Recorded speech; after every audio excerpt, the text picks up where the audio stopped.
Voters in Georgia are testing President Trump's influence ahead of the midterm elections. They voted in a special election on Tuesday, and Chief Washington analyst Robert Costa is here with the results. So, Bob, take a look at the results of the 14th congressional district race. It's a deep red district, as I'm sure you know. Trump endorsed Republican candidate Clay Fuller.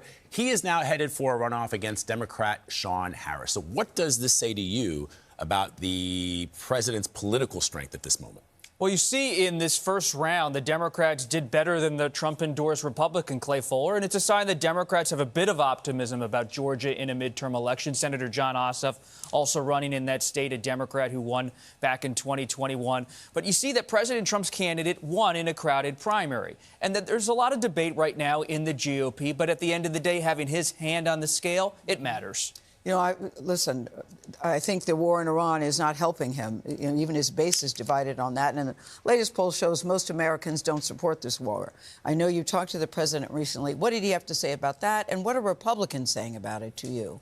There might be grumbles behind the scenes, Gayle, but when he was with congressional Republicans in recent days, they were giving him a standing ovation. But they always do, though, don't they? So far, and that could end at some point, but not anytime soon, based on my reporting. And you see in the president's conversation with me in recent weeks, and you see in his conversation with Republicans a lot of confidence that, yes, people are concerned about the economy. The Democrats are running on affordability. There's, of course, concern about a war in the Middle East against Iran. But at the same time, he has such a grip over the GOP going back 10-plus years now. There's no real opposition to him in a formidable way. And he's still very popular with his base. That has not changed.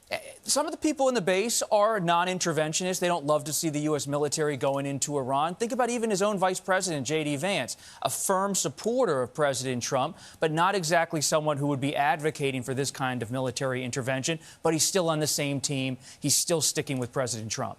Now in Kentucky, the president has backed the primary challenger of one of his staunchest critics, Republican Congressman Thomas Massie. What is the message do you think that the president is sending ahead of those midterms? So this is a race we're really watching because in Georgia, it was Marjorie Taylor Greene's district, very conservative. You wouldn't be surprised to see his candidate do pretty well there. But Thomas Massie has his own independent conservative reputation in Kentucky, and he's gone against, we've been following it, President Trump on the Epstein files. He's been opposed to President Trump and how he's handled the war with Iran.